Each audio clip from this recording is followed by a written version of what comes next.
Introduction to the Devout Life, Chapter 29. On Slander. From rash judgments proceed mistrust, contempt for others, pride and self-sufficiency, and numberless other pernicious results, among which stands forth prominently the sin of slander, which is a veritable pest on society. Oh, wherefore can I not take a live coal from God's altar, and touch the lips of men, so that their iniquity may be taken away, and their sin purged, even as the seraphim purged the lips of Isaiah. He who could purge the world of slander would cleanse it from a great part of its sinfulness. He who unjustly takes away his neighbor's good name is guilty of sin, and is bound to make reparation according to the nature of his evil speaking, since no man can enter into heaven cumbered with stolen goods, and of all worldly possessions the most precious is a good name. Slander is a kind of murder, for we all have 3 lives: a spiritual life, which depends upon the grace of God, a bodily life, depending on the soul, and a civil life, consisting of a good reputation.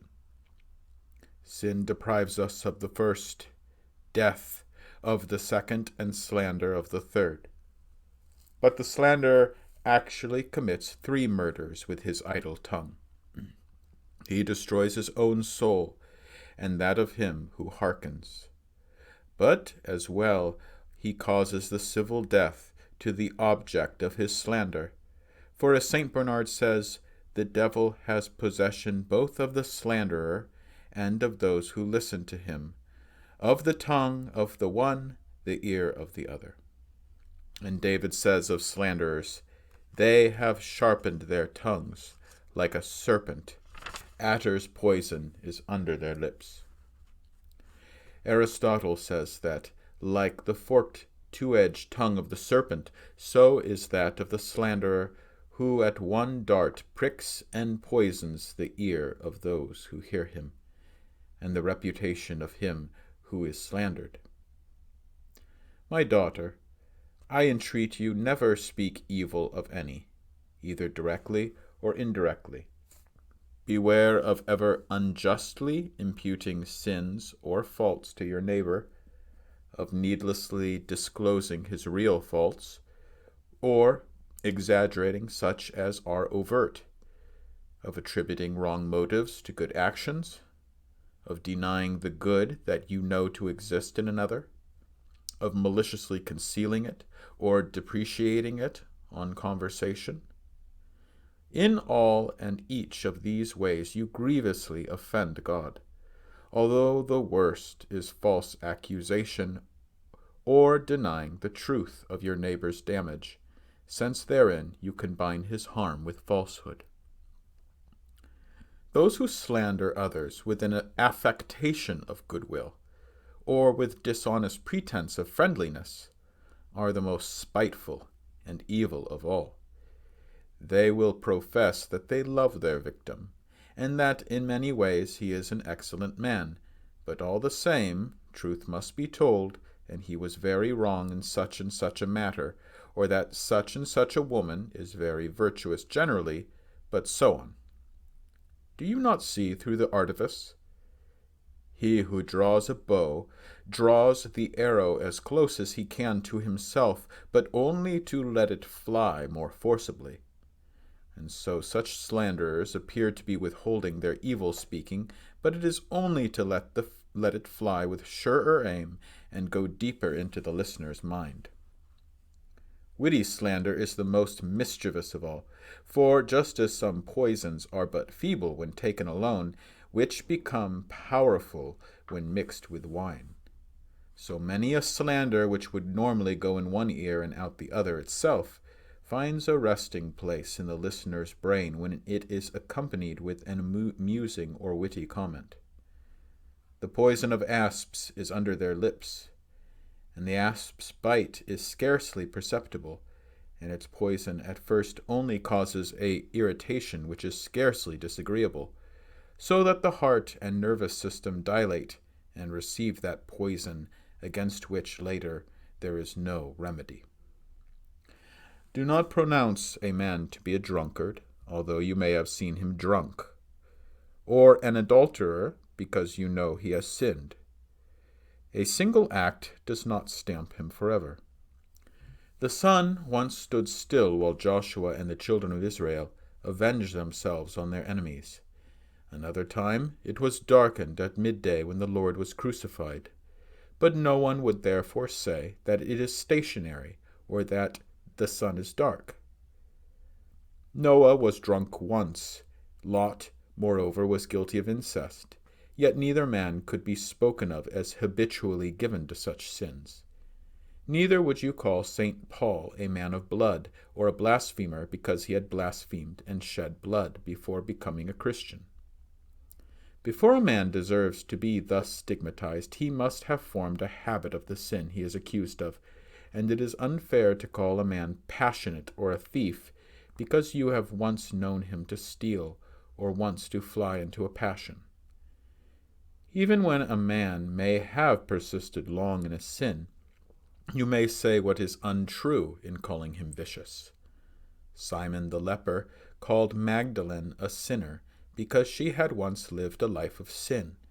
But he lied, for she was a sinner no longer, but rather a very saintly penitent, and so our Lord himself undertook her defense. The Pharisee looked upon the publican as a great sinner, probably as unjust, extortionate, adulterous. But how mistaken he was, inasmuch as the condemned publican was even then justified. If God's mercy is so great that one single moment is sufficient for it to justify and save a man, what assurance have we that he who yesterday was a sinner is the same today?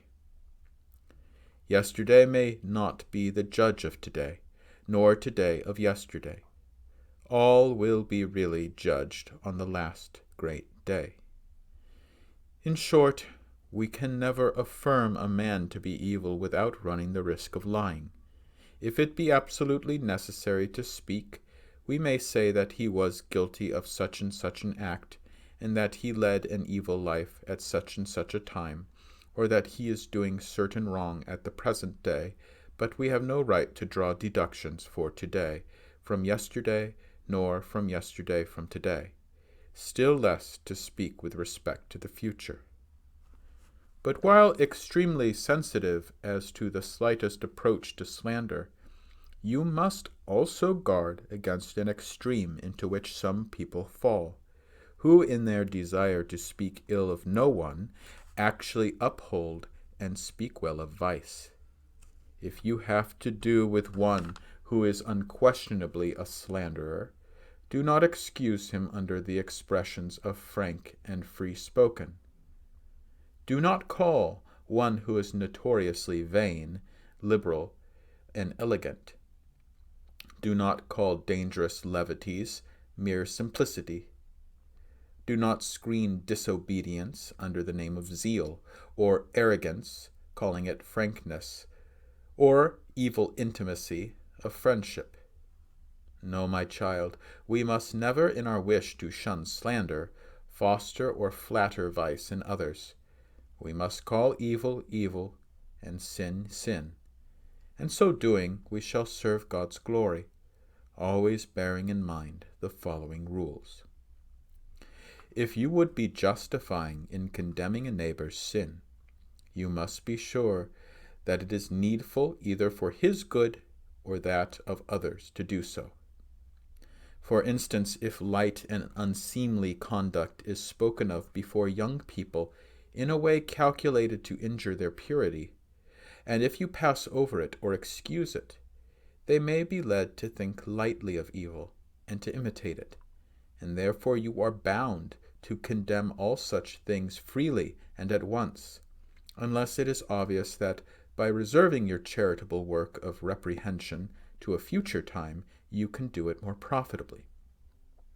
Furthermore, on such occasions as is well to be sure that you are the most proper person among those present to express your opinion, and that your silence would seem in any way to condone the sin.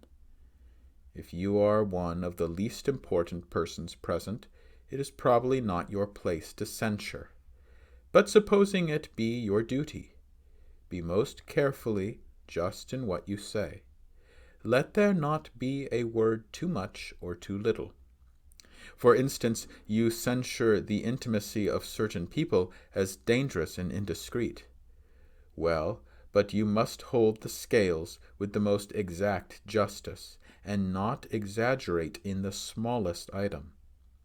If there be only a slight appearance of evil, say no more than that. If it be a question of some trifling imprudence, do not make more out of it than that. If there be really neither imprudence nor positive appearance of evil, but only such as affords a pretext for malicious slander, either say simply so much, or, better still, say nothing at all. When you speak of your neighbor, look upon your tongue as a sharp razor in the surgeon's hand, about to cut nerves and tendons. It should be used so carefully as to ensure that no particle more or less than the truth be said. And finally, when you are called upon to blame sin, always strive as far as possible to spare the sinner.